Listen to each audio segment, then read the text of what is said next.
Hi, ഞാൻ doctor Mithula Sathyan, root canal specialist and aesthetic dentist, best dental clinic, Elamakkara. പല്ലിന് ക്ഷതം സംഭവിച്ചാൽ എന്ത് ചെയ്യും? നമ്മൾ മറിഞ്ഞു വീഴുമ്പോഴോ എന്തെങ്കിലും വന്ന് ഇടിക്കുമ്പോഴോ നിങ്ങളുടെ പല്ലിന് ക്ഷതം സംഭവിച്ചിട്ടുണ്ടോ?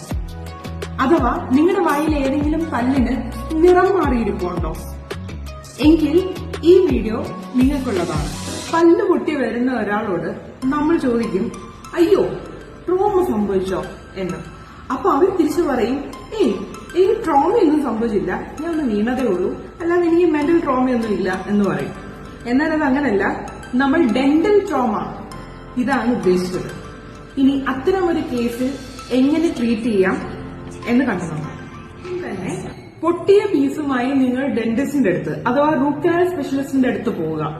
എന്തിന് റൂട്ട് കനാൽ സ്പെഷ്യലിസ്റ്റിന്റെ അടുത്ത് പോകണം എന്ന് ചോദിച്ചാൽ, ആ പല്ലിൽ ക്ഷതം സംഭവിച്ചിട്ടുണ്ടോ എന്ന് 1 വീക്ക് അല്ലെങ്കിൽ 2 വീക്സ് കഴിയുമ്പോൾ പൾപ്പ് വൈറ്റാലിറ്റി ടെസ്റ്റ് ചെയ്തു നോക്കും. അതായത് പല്ലിന്റെ ജീവന് എന്തെങ്കിലും സംഭവിച്ചിട്ടുണ്ടോ എന്ന് ടെസ്റ്റ് ചെയ്തു നോക്കും.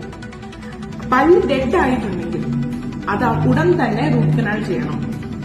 എന്നാൽ പല കേസിലും നമ്മൾ കണ്ടിട്ടുണ്ടാകുന്നത് ഉടൻ തന്നെ പോകാതെ കുറെ വർഷങ്ങൾക്ക് ശേഷം ഡെന്റിസ്റ്റിനെ സമീപിക്കുന്നതായിരിക്കും. എന്നാൽ അപ്പോഴേക്കും പല്ലിന് ക്ഷതം സംഭവിച്ചത് കാരണം പല്ലിന്റെ ഉള്ളിലെ സോഫ്റ്റ് ടിഷ്യൂ നെക്രോസ്ഡ് ആയി അഴുകി അടിയിലേക്ക് ഇൻഫെക്ഷൻ ഇറങ്ങി. അത് വലിയ രീതിയിൽ തന്നെ അടിയിൽ ഇൻഫെക്ഷൻ ഇറങ്ങിയിട്ടുണ്ടാവുകയായിരിക്കും. ഇത് നമുക്ക് എക്സ്റേ ചെക്ക് ചെയ്യുമ്പോൾ അറിയാൻ പറ്റും. അപ്പൊ അത്തരം ഇൻഫെക്ഷൻ ആയിട്ടുണ്ടെങ്കിൽ അപ്പോൾ നമ്മൾ ഫസ്റ്റ് ചെയ്യേണ്ടത് റൂട്ട് കനാൽ തന്നെയാണ്. റൂട്ട് കനാൽ ചെയ്തതിന് ശേഷം റിവ്യൂ ചെയ്ത് നോക്കാം ഇൻഫെക്ഷൻ കുറയുന്നുണ്ടോ എന്ന്.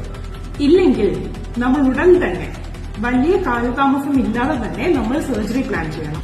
ഇനി അതല്ല, ഇൻഫെക്ഷൻ നിൽക്കാത്ത രീതിയിൽ വലിയ രീതിയിൽ സ്പ്രെഡായി ഒരു സിസ്റ്റ് ആയിട്ടുണ്ടെങ്കിൽ അപ്പോൾ നമ്മൾ റൂട്ട് കനാലിന്റെ കൂടെ തന്നെ റൂട്ട് കനാൽ കംപ്ലീറ്റ് ചെയ്യുന്ന ഡേ തന്നെ അല്ലെങ്കിൽ വലിയ താമസമില്ലാതെ തന്നെ നമ്മൾ സർജറി പ്ലാൻ ചെയ്യും. AE ഗൈഡ് ലൈൻസ് അനുസരിച്ച് റൂട്ട് കനാൽ കംപ്ലീറ്റ് ചെയ്യുന്ന സെയിം ഡേ തന്നെയാണ് സർജറി പ്ലാൻ ചെയ്യേണ്ടത്. അപ്പൊ സർജറി എന്ന് പറയുമ്പോൾ വലിയ പ്രൊസീജിയർ ഒന്നുമല്ല. മോണ വിടർത്തുന്നു, നമ്മൾ ആ ഭാഗത്ത് സിസ്റ്റിനെ എനിപ്ലേറ്റ് ചെയ്യുന്നു അഥവാ ആ ഇൻഫെക്ഷൻ നീക്കം ചെയ്യുന്നു.